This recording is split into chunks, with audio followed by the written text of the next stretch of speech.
Mixed practices are taking the lead when it comes to higher multiples paid by buyers. Groups now working on the basis that if a practice has 2,000 UDAs per chair, that's a great base. You can very quickly flip those 2 days and gross 100 grand in that same period of time. It is really about working out the cost of sale within a business.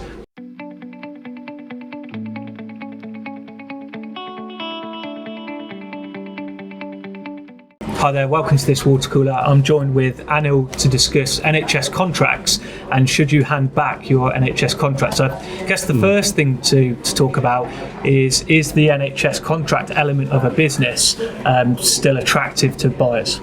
Yeah, I think it's fair to say, based on our interim goodwill report and some of the more recent data we've found for our new report coming out in a couple of weeks, that actually mixed practices are taking the lead when it comes to higher multiples paid by buyers. So there is value within the contract from both even a group perspective as well as an independent perspective, and that's all linked to, of course, how strong that contract is for UDA rates and that peace of mind it offers.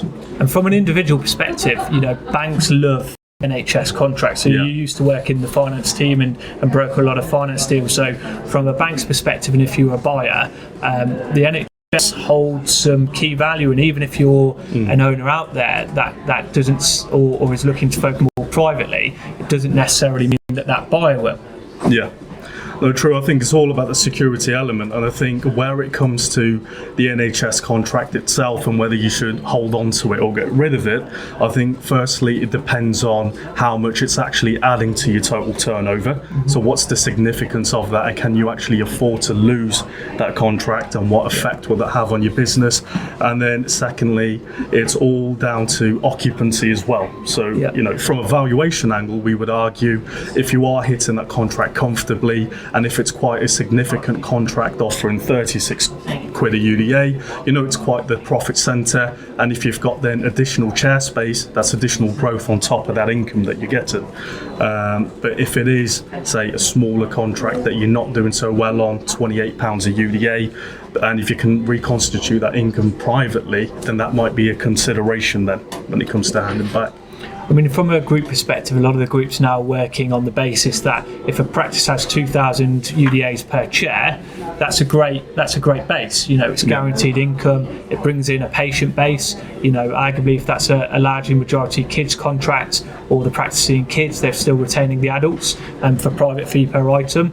So from a group level, when they're looking to buy, they're really looking at £2,000 UDAs max per chair.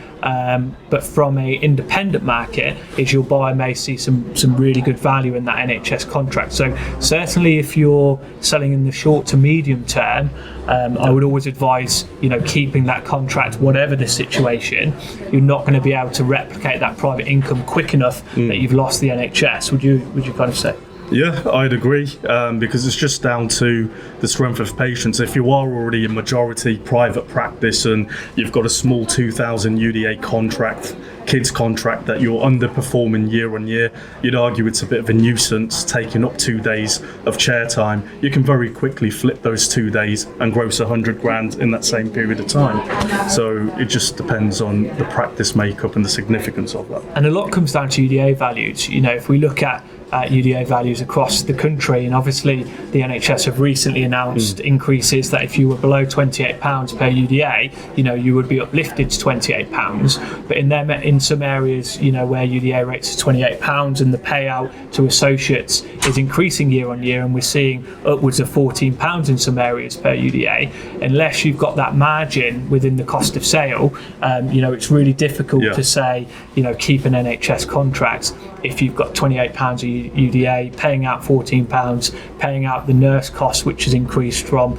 let's say, £10.44 to £12 because of pressures on recruitment, and then of course materials and labs. It is really about working out the cost of sale within a business, working out if that income can be replaced by private income, how quickly that can be done.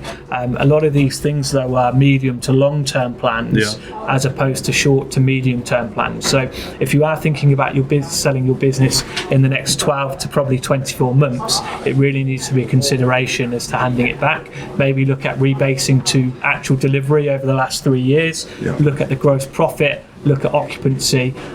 This is all something that we do as part of our health check and valuation, which is free of charge, where Anil or one of the team comes out and gives you a free health check, works out the profitability, works out the gross profit and the net profit, and really analysing whether it's something to consider or not. But certainly, don't hand it back without going through the relevant checks.